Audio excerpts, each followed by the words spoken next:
There we go. There we go. Good evening, Miami Vineyard. How you guys doing? You guys doing all right? You guys feeling good? Excited to be here? Happy Valentine's Day to all of you. Happy Valentine's Day. Good to see you. You guys look good. I see some reds. I see some festivities going on. I gotta say, I was thinking about it this week. By the way, if we haven't met, my name is Nick. I serve as one of the pastors here at Miami Vineyard. It's a pleasure to have you here. I was thinking about Valentine's night here, and I'm like, man, I wonder who's gonna be here on Valentine's night. But y'all showed out. You guys showed up. Give yourself a hand. I'm excited. You're like, you know what? I'm thinking about some Valentine's plans, and you know what? Miami Vineyard is a pretty good place to go for Valentine's Day. There will always be a seat available for you. You will always get free coffee and free tea. You will always have a place to check your kids in where they don't just babysit you. They babysit your kids. They help them learn more about Jesus and grow in their faith. You get some live music. Y'all, Miami Vineyard's got it all on a date for Valentine's night. Just giving you game if you weren't already aware of what Miami Vineyard's offering you on Valentine's Day. And for those of you that are joining us online, thank you so much for joining us. Wherever you're joining in from, if you're getting your makeup done, getting ready to go out tonight, I appreciate you joining us nonetheless, wherever you're at. All right, y'all. So real quickly, I'm gonna just give you a quick update, and then we're gonna read a little bit of the Bible, and then I'm gonna explain a little bit of where we're going. Does that sound good?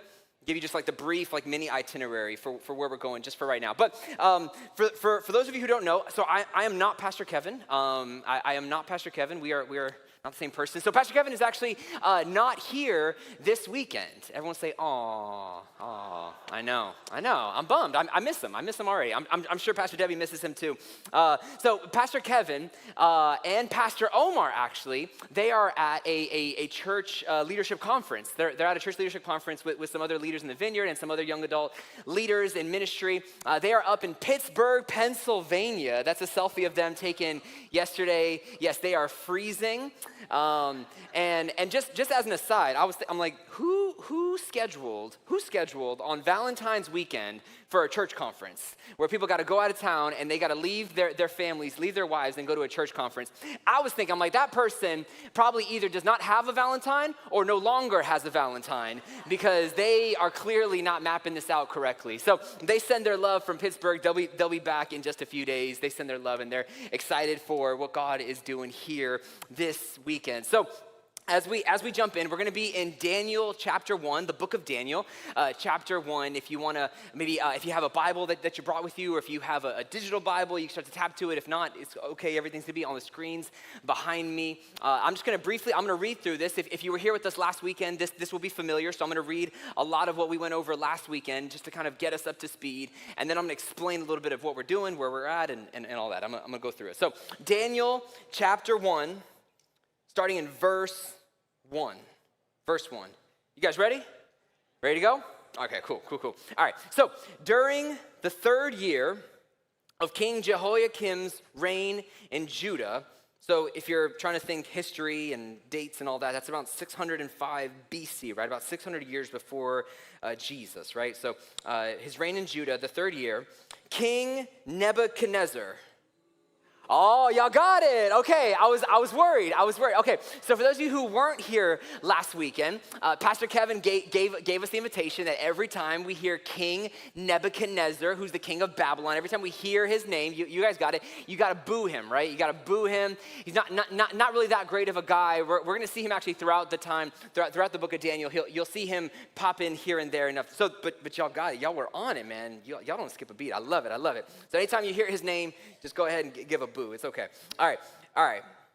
He came to Jerusalem and besieged it. The Lord gave him victory over King Jehoiakim of Judah and permitted him to take some of the sacred objects from the temple of God. So Nebuchadnezzar, I like it. Y'all are catching on. I like it. Took them back to the land of Babylonia and placed them in the treasure house of his God.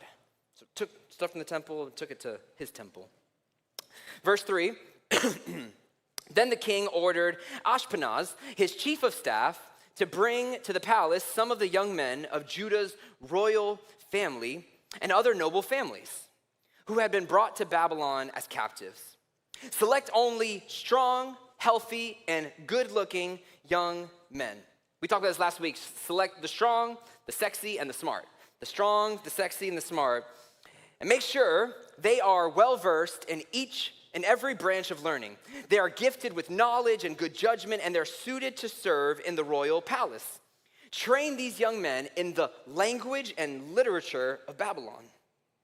And the king assigned them a daily ration of food and wine from his own kitchens. And they were to be trained for 3 years, and then they would enter the royal service. Verse 6, Daniel, Hananiah, Mishael, and Azariah were 4 of the young men chosen, all from the tribe of Judah. The chief of staff renamed them with these Babylonian names.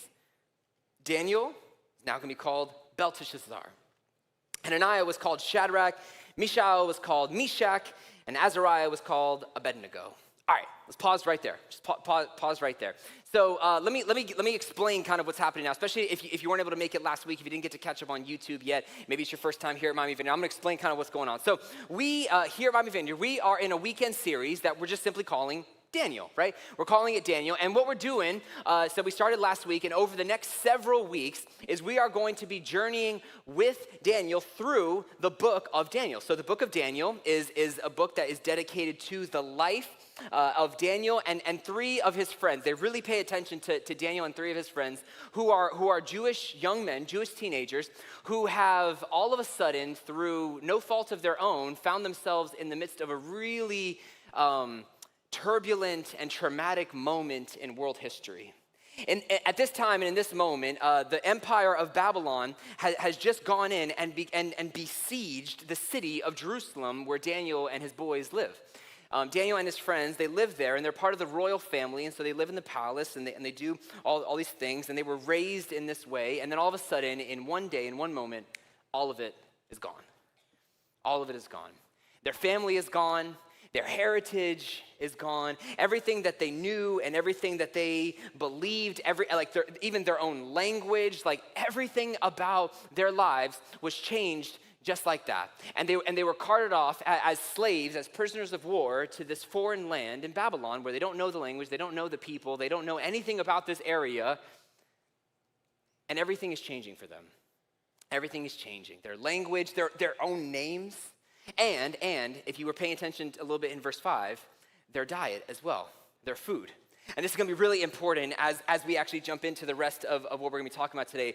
Their food is going to change as well. Before we go too much further in, I want to give you guys, if you weren't tracking with us just yet, for those of you who don't know, we have message notes available for you. So we're going to have all the verses available to you via the message notes, and also kind of some big thoughts, some like 3 kind of takeaways that I'm going to offer to you as we read through this passage of the Bible. And so those notes that are available for you are available kind of primarily through our Miami Vineyard app. So if you don't have the Miami Vineyard app yet, this is a perfect time right now. You can go to your app store, search Miami Vineyard, hit download. It's right there. It's a free download. And then you'll hit the This Weekend button and then hit Message Notes button. Everything will pop up right there. If you prefer a physical copy, a hand paper copy, we have those available at the entrances into the auditorium on the pub tables. You can grab a pen and write your own notes and do your own thing. However you pay attention, however you follow along, however you take notes, I do want to encourage you, please, to lock in a little bit. And I know it's Valentine's Day. I know maybe you got things going on today, but I want to encourage you because I really believe that you are not here by accident.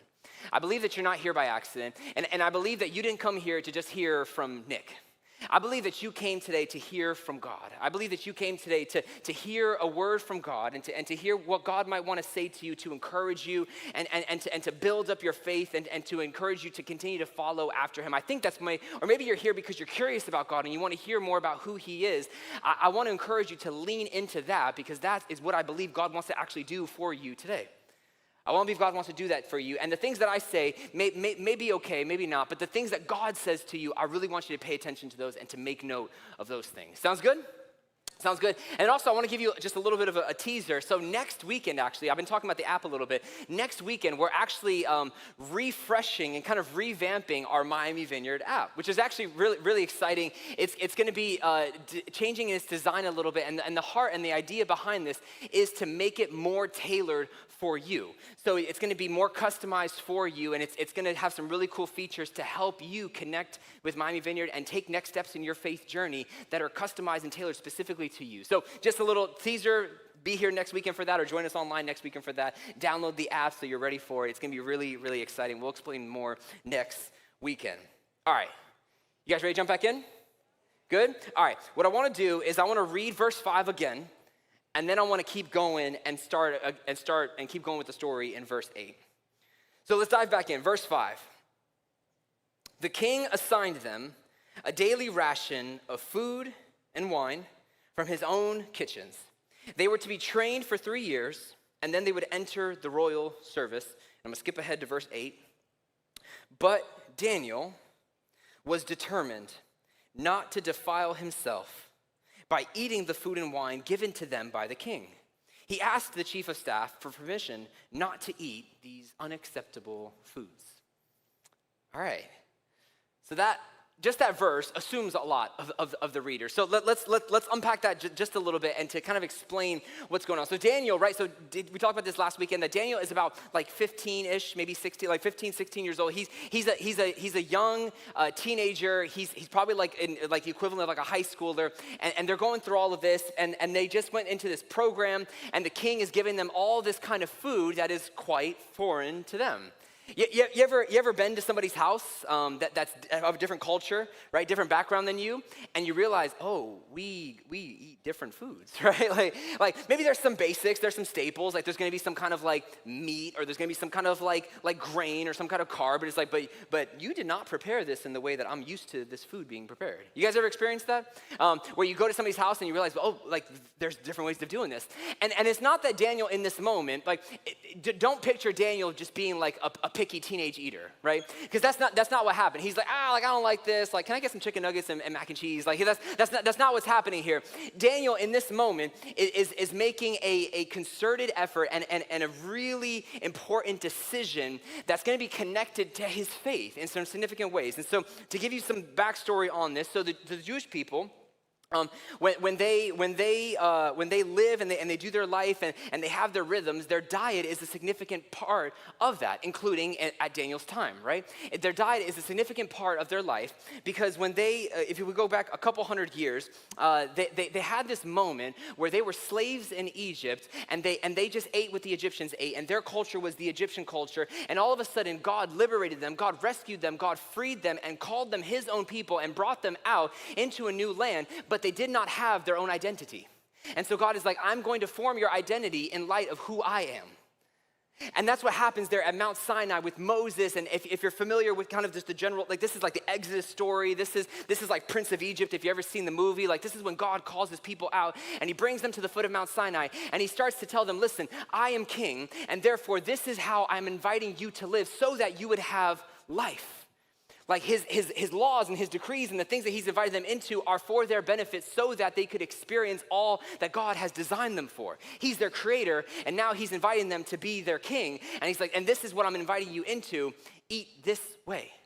Prepare food this way. And people have often wondered, like, why specific foods? Why not these foods? And why these foods? And there's a lot that goes into this. You can, if you want to nerd out a little bit, you can go to Leviticus chapter 11 and read it, and then just be super confused and just come back to me. It's okay. It's okay. But the idea here is that the Jewish people, that part of the laws that they're introduced in terms of their diet and the food that they're going to eat was to protect them.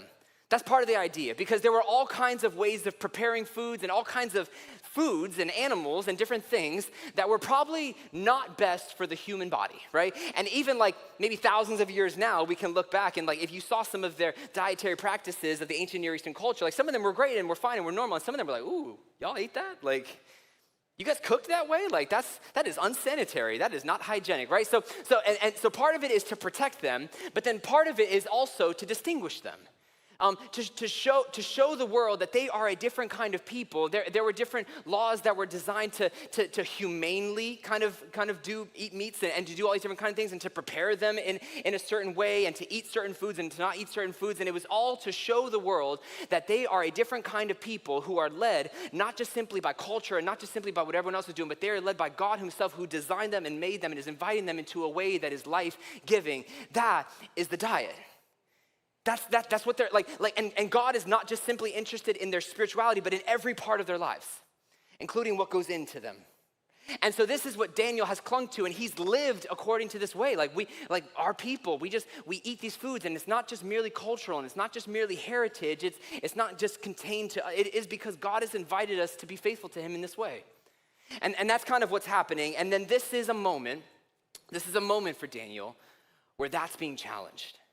Now, right, so his identity, his culture, his heritage, his language, his own name has been transformed and changed. And now they're trying to change his faithfulness to God through what he puts into his body. And this is important, and this matters. And this perfectly leads to the title of the message. If you've been curious on, what are we calling this? The title of the message today is, This is Your Shot. This is your shot. Everyone say, this is your shot. This is your shot. Turn to the person next to you and say, this is your shot. This is your shot. And if you just happen to be single and you turn to the person next to you and they happen to be single and you feel like there's a little spark there, you say, this is your shot. This is your shot, right? Don't miss. Shoot your shot, right? Okay, whatever. All right, let's keep going. Let's keep going. So this idea, right, of having a shot, of having a moment, of having an opportunity for something important. This is something that all of us can get, especially for me. So for those of you who don't know, I'm a huge sports fan. I'm actually a huge basketball fan, specifically, huge basketball fan. I've been playing it since I was like 2 years old, and I've been watching it since I can remember. And so when I was growing up, my mom, she actually got me this basketball hoop and the basketball and all that. And so I would roll it out into the street, and I would play basketball, and I'd be out there, like I was like 8, 9, 10 years old, and I'd be out there for hours, just getting shots up, just constantly getting shots up. And I didn't have siblings at the time, and so I would just play by myself. And I just dribble and I'd shoot, and so I used my imagination for everything. My hoopers out here know exactly where I'm going with this. So I would picture and I would imagine like I was in these games, right? I would picture and I imagine myself in these games. I'm like, okay, and there's like 5 seconds left. And I'm playing for the Miami Heat, and we're down 1, right? And I'm like, okay, Nick's got the ball, right? 5, 4, he takes the pick, 3, 2, 1, he shoots, he scores in his game. And I pictured these shots, I pictured these moments, and if I missed, I would just be like, oh no, he got fouled, he's going to the free throw line, right? This is, my hoopers out here, you know how this works, right? You just recreate it so that you're the game-winning shot taker, right? And so this idea that like there are certain moments that have big stakes and big consequences in the process. And not just within the basketball world, right? This is how we all kind of understand our lives, that there are just certain moments, right? And even music tells us this. Y'all remember when there was somebody that told us that if you had one shot, one moment, one opportunity to seize everything you ever wanted, would you capture it or just let it slip? Right? Yeah, you guys know exactly. All right, maybe if 8 Mile isn't kind of your speed, you could find this on Broadway too. You could find people singing things like, I am not throwing away my shot. Hey, yo, I'm just like my country, I'm young, scrappy, I'm hungry, and I'm not throwing away my shot. That's Hamilton, for those of you who don't know. So whether you're 8 Mile or Broadway, like in our culture, like we understand that there are shots, there are moments, there are opportunities where the decisions that we make matter. The decisions that we make when we have these shots, when we have these moments, when we have these opportunities, they absolutely matter. And this is a shot opportunity. This is a moment for Daniel right here. And this is kind of big thought number 1, if you're following along on the message notes, is that when your shot comes, when your opportunity comes, when moments come your way, big thought number 1, first take, don't take the bait. When your shot comes, don't take the bait. Don't take the bait. Because this is what Daniel is experiencing in this moment. He has an opportunity, he has a shot, right? So if you can just picture everything that Daniel has been through up to this moment. He's a teenager and he's just experienced so much violence and so much tragedy and so much loss and he's experienced so much in this moment. And he was carted off to a foreign land and forced to learn a new language and to have a new identity and to have a new name. But check this out, he's got an opportunity. He's got a shot in this moment that he has been invited. He has hit the lotto. He has been selected by just a few other people to be in this special program put on by King Nebuchadnezzar. Oh, okay, I just want to make sure y'all are still with me. Okay, we're good. Yeah, he's been put into this special program that by God's grace, he's been given intellect and he's been given strength and he's been given good looks and he was selected, him and his boys were selected to be part of this program. And he has this shot, he has this opportunity that everything that has been behind him has been tragic and has been hard and has been difficult. And he has an opportunity in this moment to seize a new kind of life, to be part of the royal service, to serve with the king, and to have success, and to have resources, and to have everything that he didn't think he could ever have again when he was carted off. This is a shot. And check this out. And the deception, the bait, check this out. The bait is that to be able to get that, I have to compromise who I am, what I believe, my faith in God, and my obedience to his word and what he's invited me into. That to be able to get a hold of this thing, I've now been put in a position where if I'm going to succeed in this program, I have to eat this food that I know that God has told me not to eat. Why? If I didn't explain this earlier, so these Babylonian foods are not kosher, right? A lot of these meats have been sacrificed to gods and to idols and to all these, and so eating these meats and eating these foods was like a way of acknowledging that you worship these gods. And the wine that was given to them, the part of the wine was poured out at the altar of these pagan gods. And so eating and partaking of this food, not only is it not the kind of food that God has invited them to eat, not only has it been prepared in a way that God has not invited them to eat, but the very food itself has been sacrificed to gods that aren't actually real and don't acknowledge who God really is. And this is that if I eat this food, it's going to get me ahead, it's going to get me to go further, but I would compromise my faith and my obedience to what God has invited me into. What are we to do? Don't take the bait. Don't take the bait. Let's check out how Daniel resolves this. It says in verse 8, well, I'll read it again. Daniel already decided. He was determined not to defile himself by eating the food and wine given to them by the king. He's like, listen, I don't know, like this is my shot, and this is my opportunity, and this is my moment to get ahead, and this is my opportunity to have everything that I didn't think was possible, but not that way. But not that way. That if I'm gonna experience a good life, if I'm gonna experience a blessed life, it is not going to be by trusting in my own wisdom or the wisdom of some king that I don't know at the expense of being faithful and obedient to what God has invited me into. I don't know what it's gonna look like, and I don't know, but I am determined that my obedience will first be to God before it is to anyone else or to anything else. And I don't know how this is gonna work out, and I don't know how this is gonna get me ahead, but I am determined because I believe that God has been faithful to me, that even in all the lack, and even in all the loss, and even in all the trauma, and even in all the issues, that God has sustained me, that God has kept me, that God has been faithful to me, that God has given me life, and God has sustained my life, and I believe that he has plans for me that are good, that are full of hope, that have a future, and I do not have to compromise my faith in him and my obedience to him to be able to take hold of that which that he has offered and extended out to me. Anybody ever experienced the goodness and faithfulness of God? And it's, listen, I don't have to go back on him to be able to take hold of what he's already promised me. That's where Daniel's at. I'm determined not to. We'll continue in verse 9.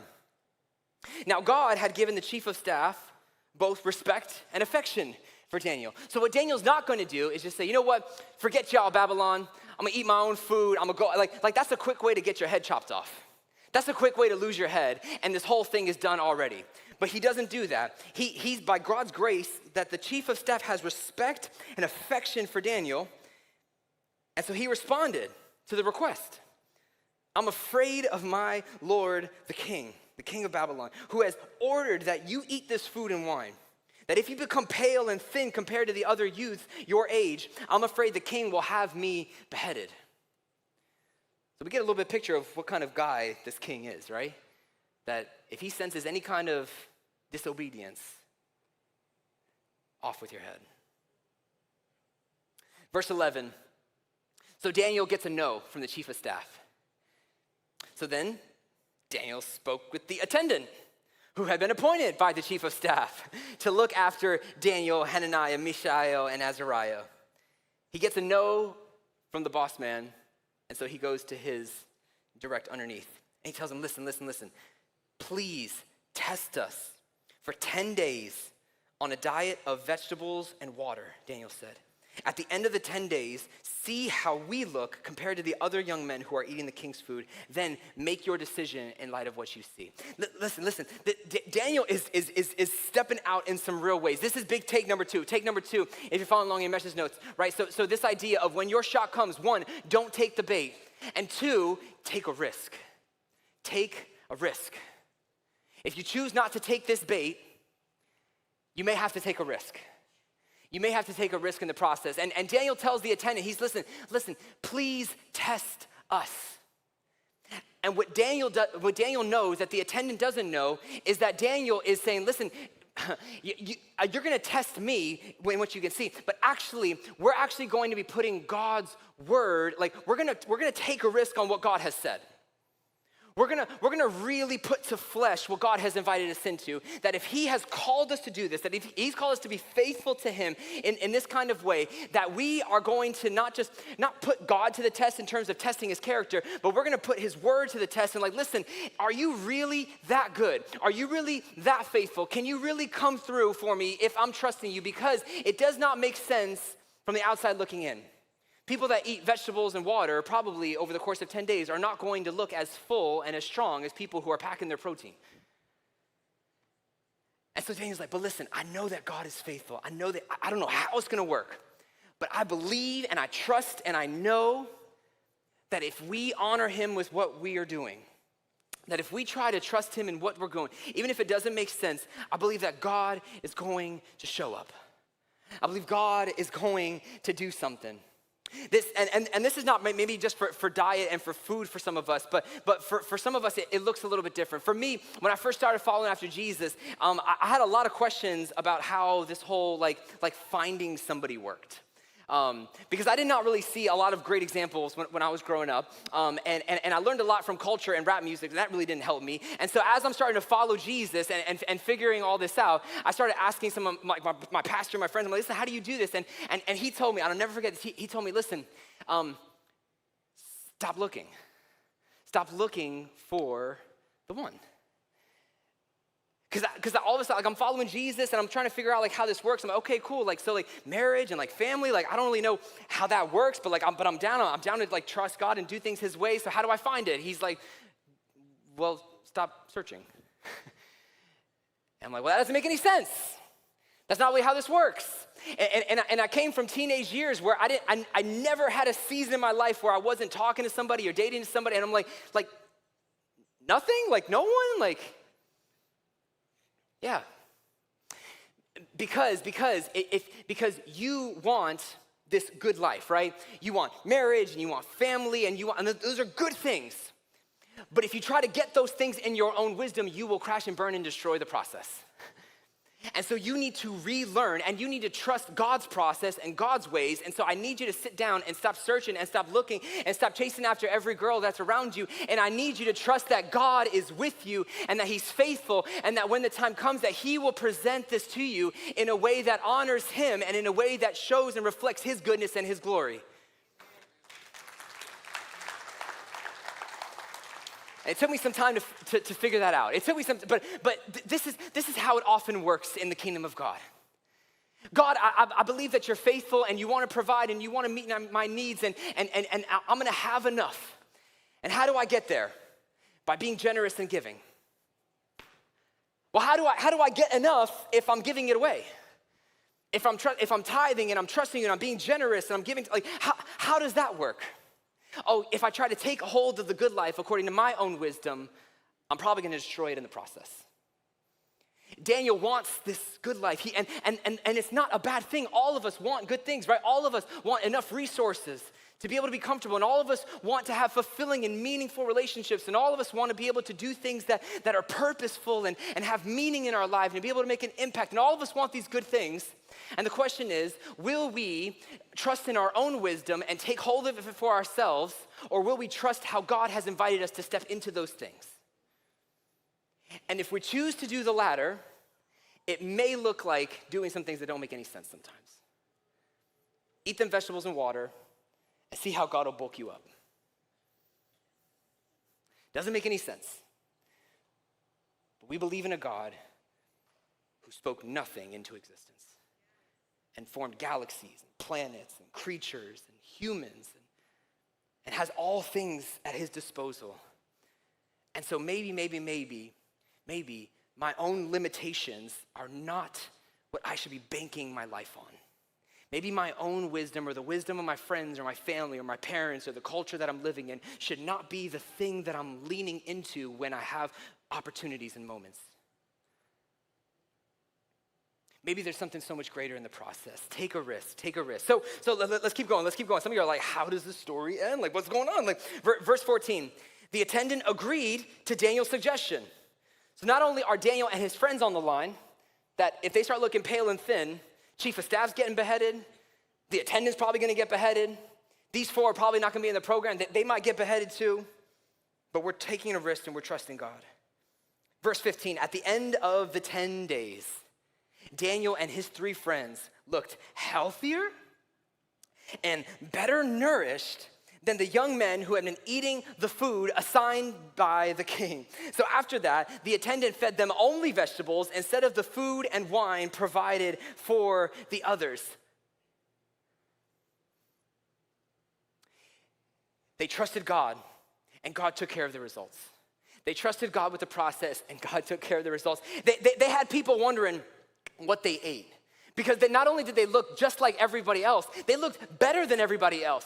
And the attendant was so confused that I was like, listen, vegetables and water? Like, I don't understand how this works. He's like, oh, listen, you don't understand that if I'm eating just carrots and I'm trusting God, it's actually creatine carrots, that I'm actually gonna bulk up in this way. That if I'm eating peas and I'm trusting God, they're actually protein peas in this way. That if I'm just drinking water, but I'm trusting God in the process and I'm trusting that He owns my body and He has all things, it's actually whey protein water. And God somehow, some way, has this way of making all things work for the good of those who love Him and are called according to His purpose. And so the invitation, yes, is that you can trust God even when it doesn't make sense in your life.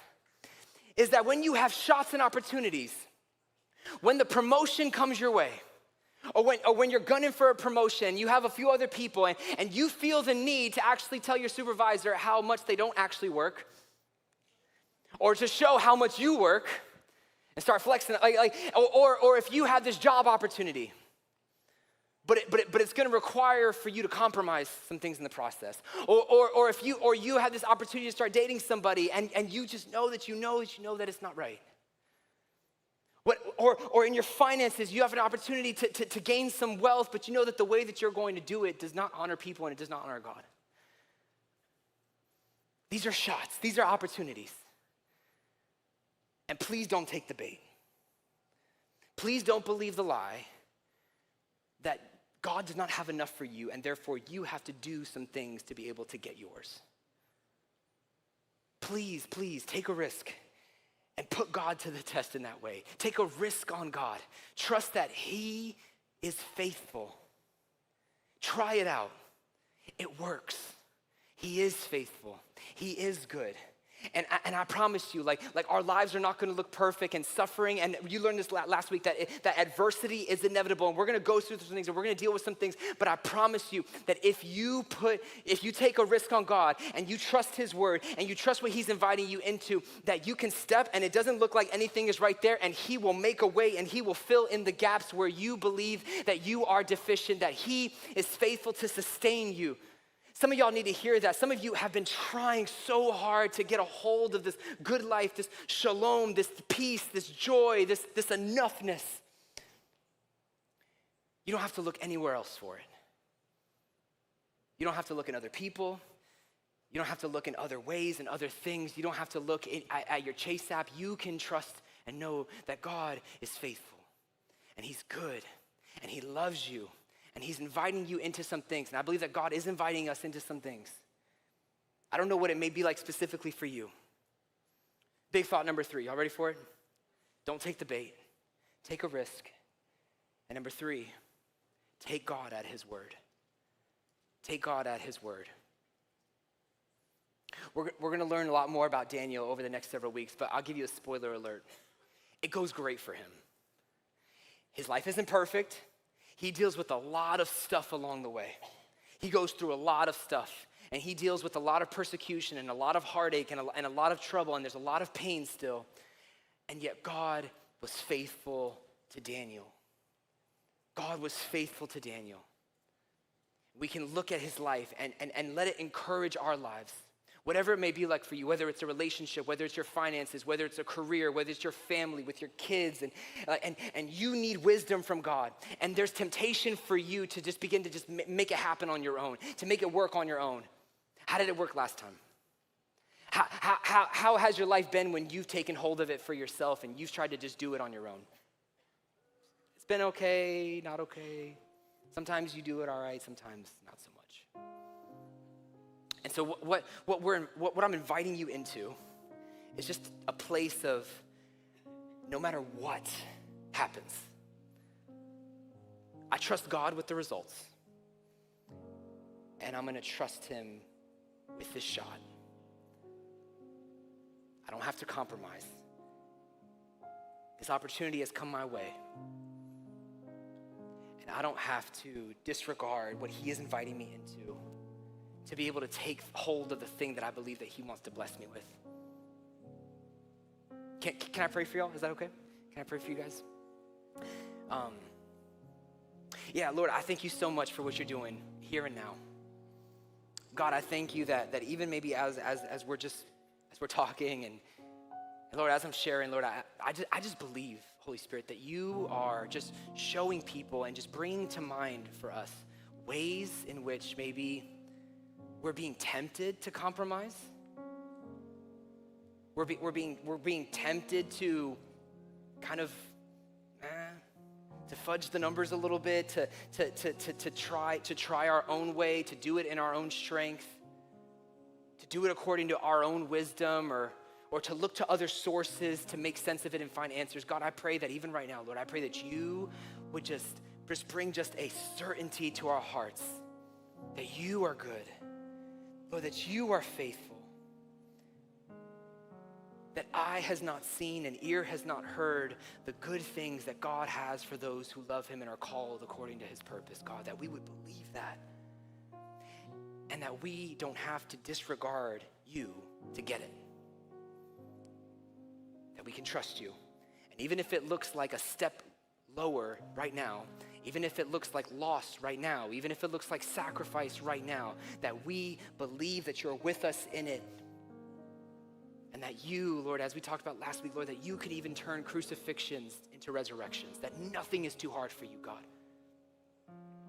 Lord, I pray for even right now, for those of us maybe who for the first time may feel like, man, like, I want to say yes. I want to surrender myself. I want to give myself to this God who I believe now is faithful and good.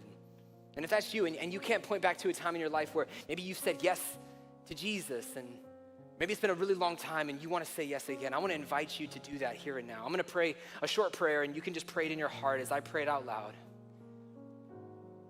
God, thank you for loving me. Thank you, God, that your way is better. Lord, I don't want to trust in my own strength, in my own intelligence, my own wisdom. I want to trust you. So God, I give you my life. I believe that you're good. Thank you for your forgiveness and for your love. I pray all these things in Jesus' name. Amen.